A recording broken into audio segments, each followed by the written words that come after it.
नए flyover, elevated corridor और underpass का निर्माण किया है। इनमें रिंग रोड पर भलसवा, बुराड़ी, मुकुंदपुर, जगतपुर फ्लाईओवर, मधुबन चौक से मुकरबा चौक के बीच एलिवेटेड कॉरिडोर, उत्तरी पूर्वी दिल्ली में signature bridge, Shastri park Seelampur flyover, दक्षिणी दिल्ली में आश्रम चौक अंडरपास व फ्लाईओवर, सराय काले Khan flyover, outer ring road पर आरटीआर फ्लाईओवर और बेनेटो जुआरेज अंडरपास इत्यादि। इन फ्लाईओवर्स के बनने से न केवल ट्रैफिक कंजेस्शन कम हुआ है, बल्कि जिन सड़कों को पार करने में घंटों लगा करते थे, अब वो इन फ्लाईओवर्स बन जाने से मिनटों में पार हो जाती हैं। 2017-18 तक दिल्ली दुनिया का चौथा सबसे कंजेस्टेड शहर था।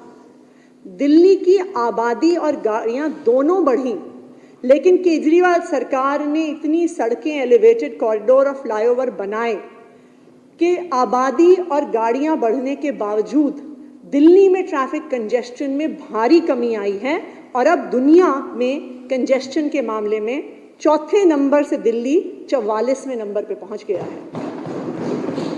यानी सड़क पर गाड़ियां बढ़ने के बावजूद भी केजरीवाल सरकार ने सड़क पर कंजेस्शन कम किया है। न सिर्फ दिल्ली की बड़ी सड़कें और फ्लाईओवर्स, बल्कि दिल्ली सरकार की कॉलोनियों को जोड़ने वाली इंटरनल सड़कों के निर्माण पर भी फोकस किया। मुख्यमंत्री सड़क पुनर्निर्माण योजना के तहत अब तक 850 किलोमीटर की कॉलोनी के अंदर की सड़कें बनाई गई हैं। दिल्ली के हर निवासी को सार्वजनिक यातायात की अच्छी सुविधा देना सरकार की जिम्मेदारी है। मुख्यमंत्री जी के मार्गदर्शन में दिल्ली में पब्लिक ट्रांसपोर्ट में भी एक बड़ा बदलाव आया है। मार्च 2015 तक दिल्ली मेट्रो का कुल रेल नेटवर्क 193 किलोमीटर था और इसमें 144 मेट्रो स्टेशन थे। पिछले 9 वर्ष में दिल्ली का मेट्रो नेटवर्क लगभग दुगना होके 393 किलोमीटर हो गया है और स्टेशंस की संख्या बढ़कर 2088 हो गई। मेट्रो में 2014 में रोजाना लगभग 24 लाख लोग यात्रा करते थे और आज 2024 में लगभग रोज 60 लाख से अधिक लोग मेट्रो में यात्रा करते हैं।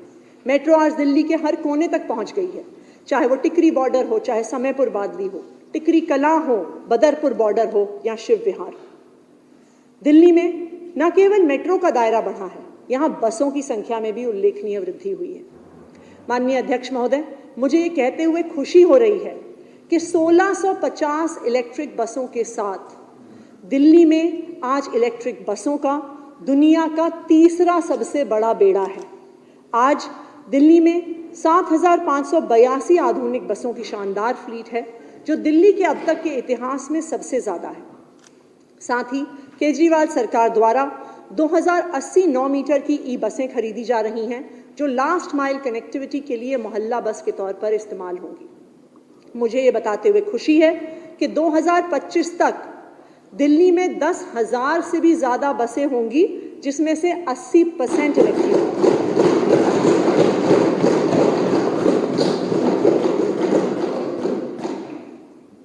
अध्यक्ष महोदय, भगवान श्री राम के जीवन ने सिखाया है कि जो समाज में सबसे उपेक्षित है, उनके बारे में सबसे पहले सोचना हमारा धर्म है। इससे प्रेरणा लेकर मुख्यमंत्री अरविंद केजरीवाल जी ने दिल्ली की अनाधिकृत कॉलोनियों की दशा और दिशा बदलने के लिए युद्ध स्तर पर काम किया है। आज दिल्ली में लगभग 1800 अनाधिकृत कॉलोनियां हैं, जिसमें दिल्ली की 30% से ज्यादा आबादी रहती है। एक समय ऐसा था जब नेताओं को अनऑथराइज्ड कॉलोनी सिर्फ वोट मांगने के समय याद आती थी। वो वहां पे वोट मांगने तो जाते थे, पर जब चुनाव जीत कर आते थे तो वहां के लोगों को जाके कहते थे कि इन कॉलोनियों में सरकारी पैसा खर्च नहीं किया जा सकता। वहां ना पीने का पानी था, ना सड़कें थी, ना सीवर थे, ना नालियां थी। ये कॉलोनियां गंदगी से अटी रहती थी। इनमें से ज्यादातर कॉलोनियों में वो प्रवासी लोग रहते थे जो दिल्ली में एक बेहतर जिंदगी के लिए सपना संजो कर आए थे, लेकिन यहाँ उनके पास बुनियादी सुविधाएं भी नहीं थी।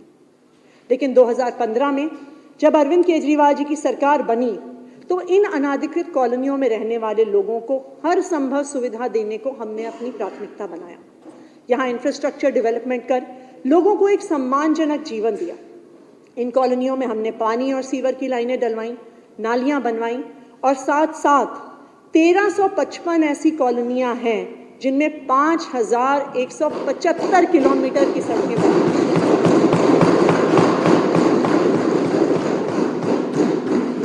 लेकिन ये काम अभी खत्म नहीं हुआ है। अभी केजरीवाल सरकार इन कॉलोनियों का और भी विकास करेगी। मुझे ये बताते हुए खुशी है कि आने वाले वर्ष 2024-25 में अनाधिकृत कॉलोनियों के विकास के लिए बजट में 902 करोड़ रुपए का प्रावधान किया गया है।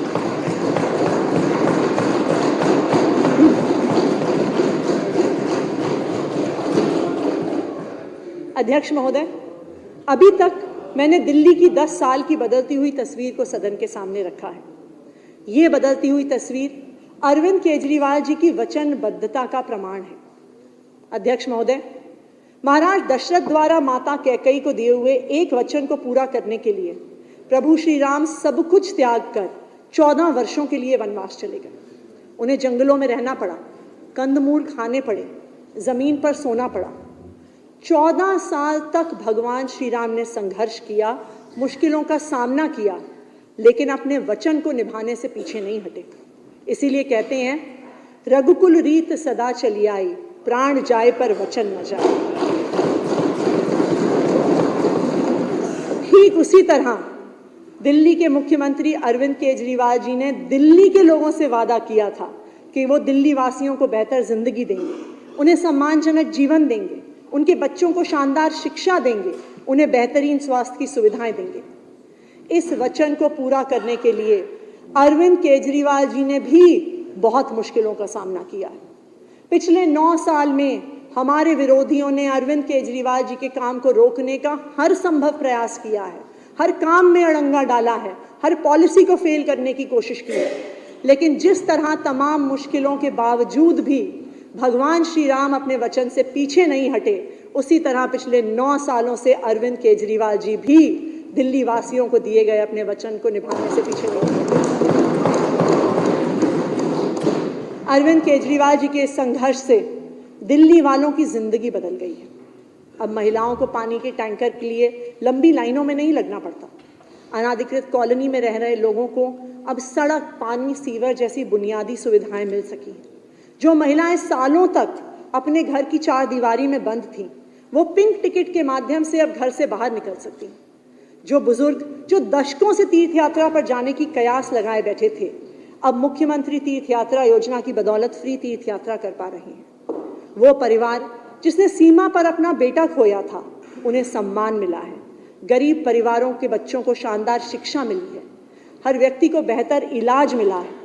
मुझे गर्व है कि पिछले 9 सालों से तमाम अड़चनों के बाद भी अरविंद केजरीवाल जी ने दिल्ली वासियों से किया अपना हर वादा निभाया है, चाहे उन्हें कितनी भी मुश्किलों का सामना करना पड़ा।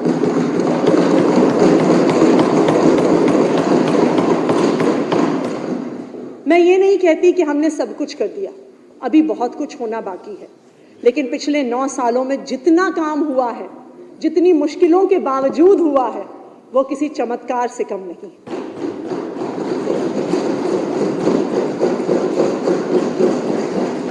अध्यक्ष महोदय, मैं विश्वास के साथ कह सकती हूं कि आने वाले वर्ष में भी राम राज्य को साकार करने का प्रयास जारी रहेगा।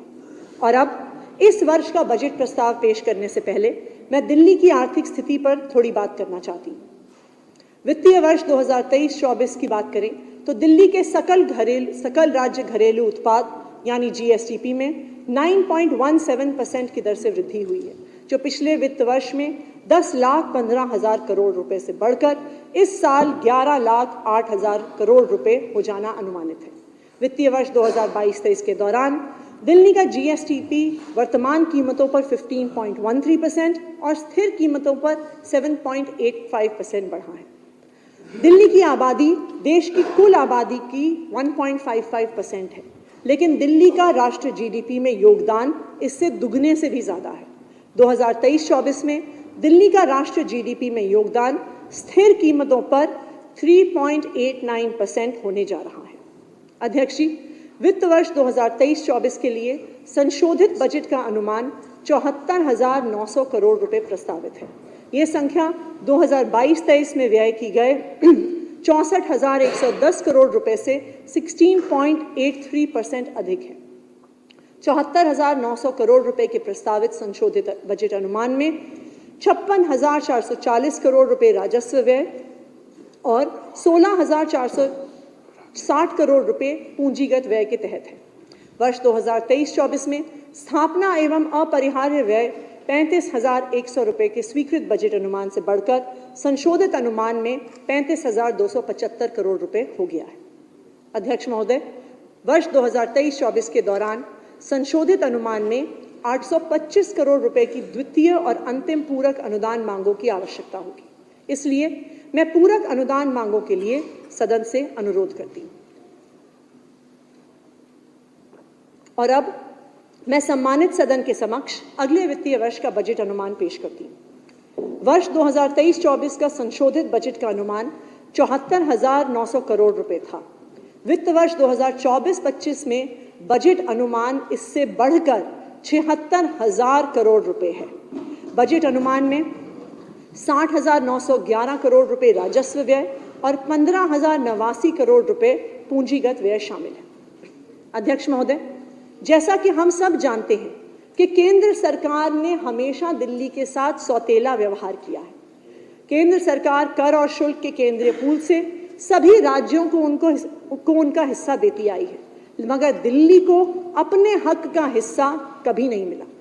जहां अन्य राज्यों को केंद्र सरकार से सभी करों का 41% हिस्सा मिलता है, वहीं केंद्रीय पूल से दिल्ली का हिस्सा वर्ष 2001-2 से 2022-23 तक केवल 325 करोड़ रुपए बना रहा और 2023-24 में वो भी जीरो हो गया। अगर केंद्र सरकार ये सौतेला व्यवहार ना करे और दिल्ली को बजट में उसका उचित हिस्सा दे, तो दिल्ली का हिस्सा टैक्सेस में 7,200 करोड़ रुपए से भी ज्यादा होगा। लेकिन केंद्र सरकार के सौतेले व्यवहार के बावजूद भी मुख्यमंत्री अरविंद केजरीवाल जी के नेतृत्व में दिल्ली के बजट में 10 सालों में ऐतिहासिक बढ़ोतरी हुई है।